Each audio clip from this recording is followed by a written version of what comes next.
ಅರೆ ಏನಿದು ಸಕ್ಕು, ನೀನ್ ಯಾಕೆ ಇಲ್ಲಿಗೆ ಬಂದೆ? ಅಲ್ಲಿ ನಡೆದಿರೋ ರಾಧಾಂತದಿಂದ ಅಮ್ಮ ತುಂಬಾ ಕೋಪದಲ್ಲಿದ್ದಾರೆ. ನೀನ್ ಮತ್ತೆ ಬೈಸ್ಕೊಳ್ಳೋದಕ್ಕೆ ಇಲ್ಲಿಗೆ ಬಂದ್ಯಾ? ಬರ್ಬೇಡ ಅಂತ ಸ್ಪಷ್ಟವಾಗಿ ಹೇಳಿದ್ರು ಅಲ್ವಾ? ಆದ್ರೂ ಏನಕ್ ಬಂದೆ? ಏನಂದ್ರೆ ನೀನ್ ಇನ್ನೇನು ಮಾತಾಡ್ಬೇಡ. ನಿನ್ನಿಂದ ನನಗ್ ತುಂಬಾ ತೊಂದರೆ ಆಗ್ತಿದೆ ಸಕ್ಕು. ನಿನ್ನನ್ ಕಾಪಾಡಿದ ಪ್ರತಿ ಸಲ ನನ್ಗೆ ಹೊಸ ಸಮಸ್ಯೆಗಳು ಬರ್ತಿದೆ. ನೀನು ನಿನಗಿಷ್ಟ ಬಂದ ಹಾಗೆ ಮಾಡ್ತಿದ್ಯಾ. ಅದರಿಂದ ಆಗೋ ಪರಿಣಾಮಗಳ ಬಗ್ಗೆ ನೀನ್ ಯೋಚನೆ ಮಾಡ್ತಾ ಇಲ್ಲ. ನೀನ್ ಏನ್ ಮಾಡ್ತೀಯೋ ಮಾಡ್ಕೋ, ನಾನಂತೂ ತಲೆ ಹಾಕಲ್ಲ. ಏನಂದ್ರೆ ನನ್ ಮನೆ ಇದೆ ಅಲ್ವಾ? ಅಯ್ಯೋ, ಮನೇಲಿ ವಾತಾವರಣ ತಣ್ಣಗಾಗೋವರ್ಗಾದ್ರೂ ಕಾಯ್ಬೇಕಿತ್ತಲ್ವಾ? ನನಗ್ ಅತ್ತೆ ಮನೆ ಅನ್ನೋದಿದ್ದಾಗ ನನ್ ತವ್ರ ಮನೇಲಿ ಯಾಕಿರ್ಬೇಕು ಅಂದ್ರೆ? ತವ್ರ ಮನೇಲೇ ಇರಬಹುದಿತ್ತಲ್ವಾ? ಏನಕ್ ಬಂದೆ? ನಿನಗೆ ವಿತಂಡ ವಾದ ಮಾಡೋದು ಅಭ್ಯಾಸ ಆಗೋಗಿದೆ ಸಕ್ಕು. ನಾನು ಸಮಸ್ಯೆ ಬಗೆಹರಿಸ್ತಾ ಇರ್ತೀನಿ, ನೀನ್ ಹೊಸ ಸಮಸ್ಯೆ ತರ್ತಾ ಇರೋ. ಇಲ್ಲಿಗೆ ಬರ್ಬೇಡ ಅಂತ ಅಮ್ಮ ಹೇಳಿದ್ರಲ್ವಾ ನಿನ್ಗೆ? ಸ್ವಲ್ಪ ತಾಳ್ಮೆಯಿಂದ ಇರಬಹುದಿತ್ತಲ್ವಾ? ಇರಲ್ಲ, ನಿನ್ಗಿಷ್ಟ ಬಂದ ಹಾಗೆ ಮಾಡ್ತೀಯಾ. ಈಗ ನೀನು ಅಮ್ಮನೇ ನೋಡ್ಕೊಳ್ಳಿ. ಅದೇನಾಗುತ್ತೋ ಆಗ್ಲಿ, ನಾನ್ ಮಾತ್ರ ಮಧ್ಯ ಬರಲ್ಲ. ಏನಂದ್ರೆ ನನ್ ಮಾತ್ ಕೇಳಿ. ಏನಂದ್ರೆ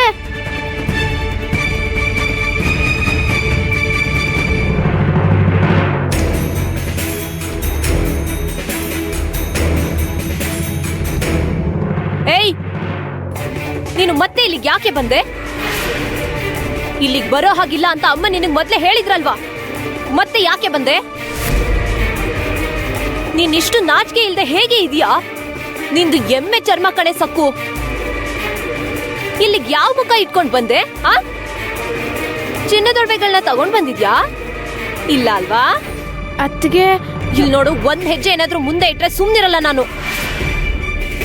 ಇಲ್ಲೇ ನಿಂತಿರ್ಬೇಕು. ಯಮುನಾಥ್ಗೆ ಯಮುನಾಥ್ಗೆ ಯಮುನಾಥ್ಗೆ ಯಮುನಾಥ್ಗೆ ಬಾಗಿಲ್ ತೆಗೀರಿ. ಅತ್ತಿಗೆ ಬಾಗಿಲ್ ತೆಗೀರಿ. ಅತ್ತೆ, ದಯವಿಟ್ಟು ಬಾಗಿಲ್ ತೆಗಿಯಕ್ ಹೇಳಿ ಅತ್ತೆ. ಅತ್ತೆ, ನನ್ನ ಒಳಗ್ ಬರೋಕ್ ಬಿಡಿ. ನನ್ ಮನೆ ಇದೆ ಅಲ್ವಾ? ಬಾಗಿಲ್ ತೆಗೀರಿ ಅತ್ತಿಗೆ. ಬಾಗಿಲ್ ತೆಗೀರಿ. ಯಮುನಾಥ್ಗೆ ಬಾಗಿಲ್ ತೆಗೀರಿ ಅತ್ತಿಗೆ. ಅತ್ತೆ, ಬಾಗಿಲ್ ತೆಗೀರಿ. ನನ್ನ ಕ್ಷಮಿಸ್ಬಿಡಿ, ನಾನ್ ನಿಮ್ ಕಾಲಕ್ ಬೀಳ್ತೀನಿ. ನನ್ನ ಮನೆ ಒಳಗ್ ಬರೋಕ್ ಬಿಡಿ. ನನ್ ಮನೆ ಇದೆ ತಾನೆ. ಅತ್ತೆ, ಬಾಗಿಲ್ ತೆಗೀರಿ. ಯಾರಾದ್ರೂ ಬಾಗಿಲ್ ತೆಗೀರಿ. ನೋಡಿದ್ಯಾಮ್ಮ, ಅವಳು ನಿನ್ನ ಆಜ್ಞೆನ ಧಿಕ್ಕರಿಸಿ ಬಂದಿದ್ದಾಳೆ. ದಿಗು ಕೇಳಿಸ್ಕೊಂಡ್ ಕನಿಕರ ಪಡ್ಲಿ ಅಂತ ಹೊರಗಡೆ ನಿಂತ್ಕೊಂಡು ಅಳ್ತಾ ಇದ್ದಾಳೆ. ನಾಟಕ ಮಾಡ್ತಿದ್ದಾಳಮ್ಮ. ದಯವಿಟ್ಟು ಬಾಗಿಲ್ ತೆಗೀರಿ. ಸಕ್ಕು ಅಳೋದನ್ನ ಕೇಳಿಸ್ಕೊಂಡ್ರು ಕೂಡ ಈ ಹೆಮ್ಮಾರಿ ಮನ್ಸು ಕರಗ್ತಾ ಇಲ್ಲ. ಕಲ್ಲಿನ ವಿಗ್ರಹದ ತರ ಕದಲ್ದೆ ಕೂತಿದ್ದಾಳೆ. ಏನಾದ್ರೂ ಕಿವಿ ಕ್ಯೂಡಾಗಿದ್ಯಾ? ಅವಳನ್ನ ಒಳಗ್ ಬರಕ್ ಬಿಟ್ರೆ ನನಗ್ ಮನೆ ಕೆಲ್ಸದಲ್ಲಿ ಸಹಾಯ ಮಾಡ್ತಾಳೆ ಅಲ್ವಾ? ರಮಾ ದೊಡ್ಡಮ್ಮ ಸಕ್ಕು ಅತ್ತಿಗೆನ ತುಂಬಾ ಗೋಳಾಡಿಸ್ತಿದ್ದಾರೆ. ಇನ್ನು ಯಮುನಾ ಅಕ್ಕ ಸಕ್ಕು ಅತ್ತಿಗೆಗೆ ಹಿಂಸೆ ಕೊಡ್ತಿದ್ದಾಳೆ. ಯಮುನಾ ಅಕ್ಕ ತುಂಬಾ ಕ್ರೂರಿ.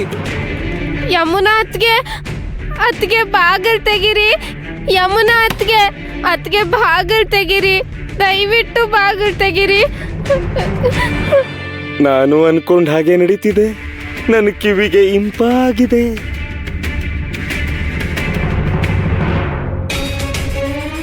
ಅಯ್ಯಯ್ಯೋ, ಅದು ಈಗ ನಡೆದಿರೋದ್ರಲ್ಲಿ ಚಿಕ್ಕಮ್ಮವ್ರದು ಯಾವ ತಪ್ಪು ಇಲ್ಲ. ಅವರು ಅಮಾಯಕಿ. ಅದೇನಂದ್ರೆ, ಮದುವೆ ಆದ್ಮೇಲೆ ಹೆಣ್ಮಕ್ಳಿಗೆ ಸರ್ವಸ್ವ ಅಂದ್ರೆ ಅತ್ತೆ ಮನೆನೇ ಅಲ್ವೇ? ಆದ್ರೆ ಚಿಕ್ಕಮ್ಮವರು ತುಂಬಾ ಹಠಮಾರಿ ಯಜಮಾನ್ರೆ. ನಿಮ್ಮಮ್ಮವರು ಅಷ್ಟೆಲ್ಲ ಅವಮಾನ ಮಾಡಿದ್ರು ಮತ್ತೆಲ್ಗೆ ಬಂದಿದ್ದಾರೆ. ಅತ್ತೆ, ಬಾಗಿಲ್ ತೆಗೀರಿ. ದಯವಿಟ್ಟು ಬಾಗಿಲ್ ತೆಗೀರಿ ಅತ್ತೆ. ಬಾಗಿಲ್ ತೆಗೀರಿ. ನೋಡಮ್ಮ, ನಾನ್ ಹೇಳ್ದೆ ಅಲ್ವಾ, ಈಗ ಹೀಗೆ ವಿನಯದಿಂದ ಇರ್ತಾಳೆ, ಕಾಲಿಗೆ ಬೀಳ್ತಾಳೆ, ಬೇಡ್ಕೋತಾಳೆ, ಭಿಕ್ಷೆನು ಕೂಡ ಬೇಡ್ತಾಳೆ. ಇವಳು ದೊಡ್ಡ ನಾಟಕದ ರಾಣಿ. ಅತ್ತೆ, ದಯವಿಟ್ಟು ಬಾಗಿಲ್ ತೆಗೀರಿ. ಅತ್ತೆ, ಬಾಗಿಲ್ ತೆಗೀರಿ.